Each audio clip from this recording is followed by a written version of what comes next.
I'm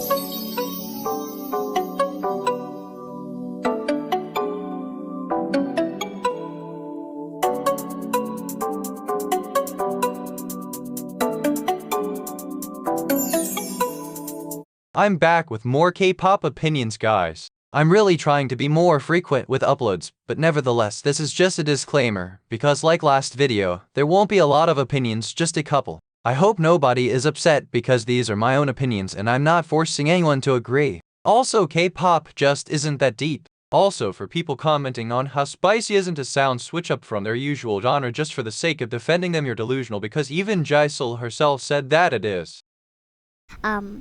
Spicy was like one of our very kind of different, music genre that we could showcase.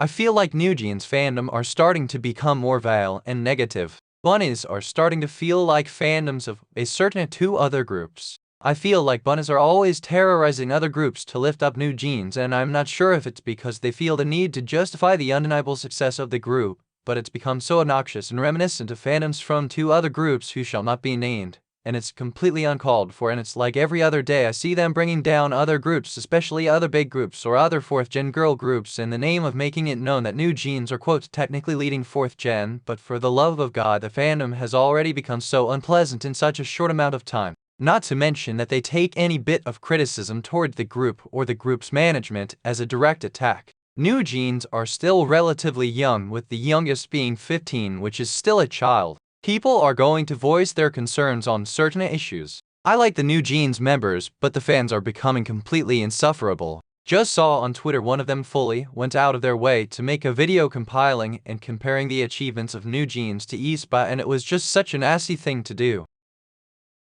The song Signal by Twice is probably one of my favorites. It's catchy and original and deserving of further acclaim. Due to its distinctive sound and theme, Signal by Twice is frequently seen as a divisive song. But on the contrary, it is actually still one of my favorite Twice songs to date. I find that the song is a fun and memorable addition to their discography, and that I personally love the experimental aspect of it, as at the time it did feel quite different coming from Twice. I remember when the song was first released and loving it right away, but it being seen as polarizing to others. I still don't feel like Twice have done anything similar to this style, and for that I think it's a part of their discography I remember very fondly. It feels like Rookie from Red Velvet in a sense that it's almost like a fever dream era that's kind of been shoved at the back of everyone's mind.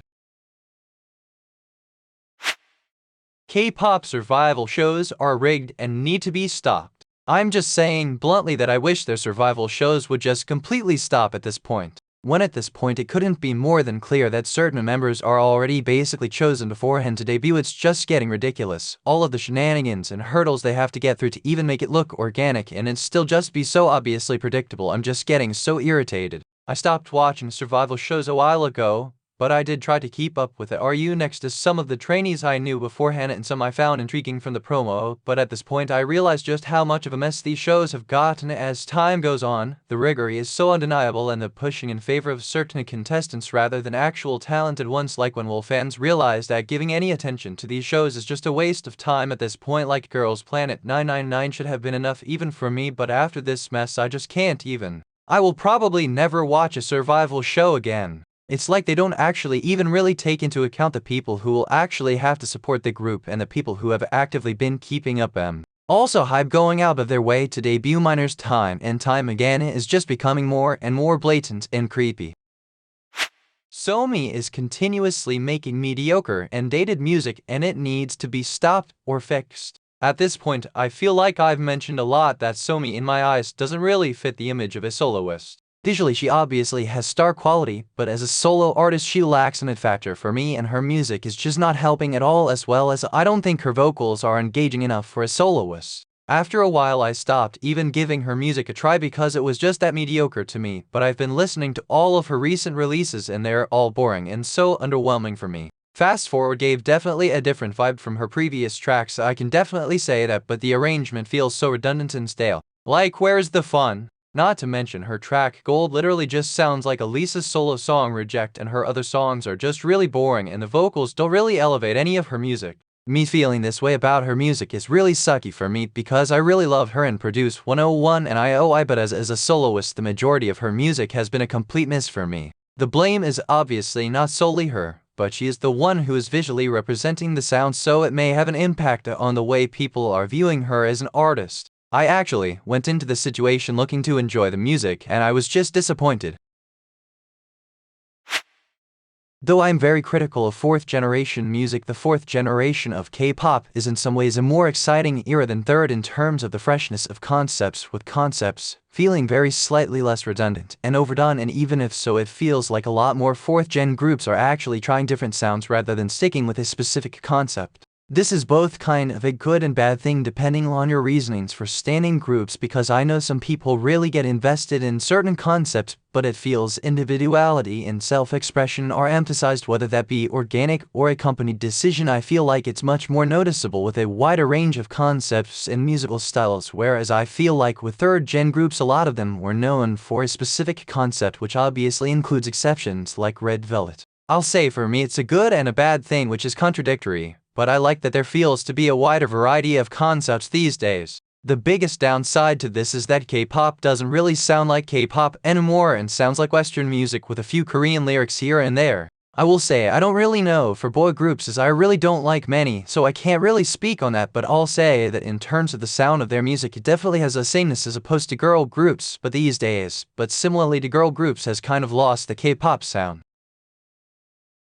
It's annoying seeing Red Velvet being left out of conversations, as if they aren't a part of the big three and are not major influences on K-pop and the industry in general. Though they are still regarded as one of the biggest groups, I feel like they aren't being seen as such. Their distinctive fusion of various musical genres and avant-garde ideas has widened the scope of what K-pop may be, and many companies make it very known that Red Velvet are in a lot of ways the blueprint in which they convey certain concepts. I don't think they get their flowers enough, and although they're a 9-year-old group, they're still bringing unique concepts and elements that, with their music, they have continually pushed the boundaries, demonstrating their diversity and ability to work across genres, and it's actually really gross how certain fans act as if they've had no global or international influence or success. This is partially due to SM's horrible lack of acknowledging their achievements, but the accolades and recognition they have received on a national and worldwide level are oftentimes completely ignored, as if they aren't the only SM group to pass 400 million streams on a single song on Spotify, with currently the most monthly listeners, and them being the first SM act to surpass and has reached 8.7 million monthly listeners on Spotify, and first SM girl group to reach 8.4 million followers on Spotify.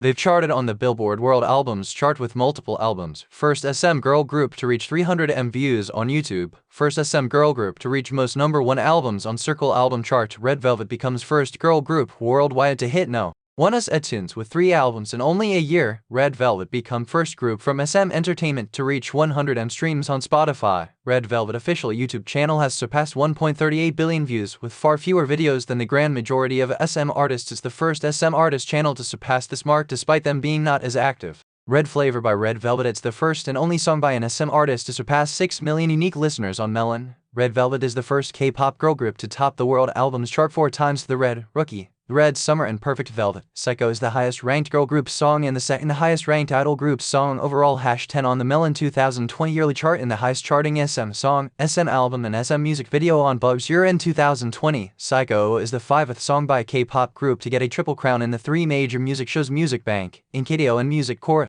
And I believe Red Velvet is the 4th group and the twin girl group overall to get a triple crown in all 3 major music shows, if I'm not mistaken. Red Velvet are the first SM girl group to reach #1 albums on Circle chart, and not that views matter, but they this day have some of the most viewed music videos and stream songs from all of SM artists. The achievements don't nearly stop there. They are one of 5 female groups with at least one song surpass 10 million units sold worldwide. Red Velvet have surpassed 500 million career on-demand streams in the United States, counting full group credit only, excluding solo/subunit, becoming the only SM act to do so. They are the South Korean group's debuted in 2014 with the most global pure album sales as of 16 March 2023. So let's not pretend Red Velvet have no impact, because it's all just lies, and it's becoming so aggy and mean-spirited as if those women haven't worked their asses off for years.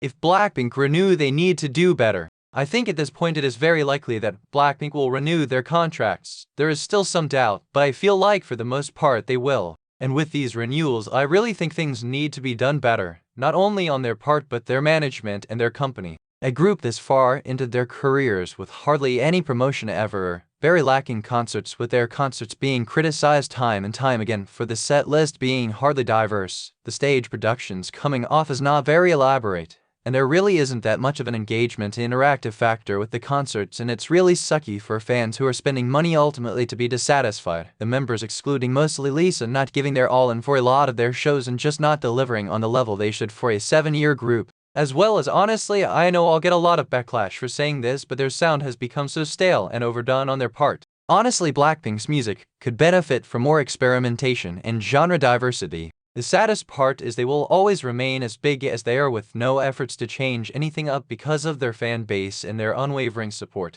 Blackpink aren't required to show up the way other groups are, and it really is because whatever they do, it'll always be blindly successful because of their popularity. Blackpink aren't my ults, but they are one of the 3rd-gen groups I've followed since debut, so I just want better for them as a group and individually. There is much need for improvement in many areas, and at 7 years, there is really just no excuses. Anyway, that's it for my opinions. I hope I didn't offend anyone with my own personal opinions, as K-pop just isn't that deep. You don't have to agree. In fact, it's more than 100% okay if you don't agree, but if you come in the comments being nasty or intentionally confrontational, your comments will immediately be deleted. Don't be confrontational. K-pop is not that deep. Please like and subscribe and follow my TikTok of the same name.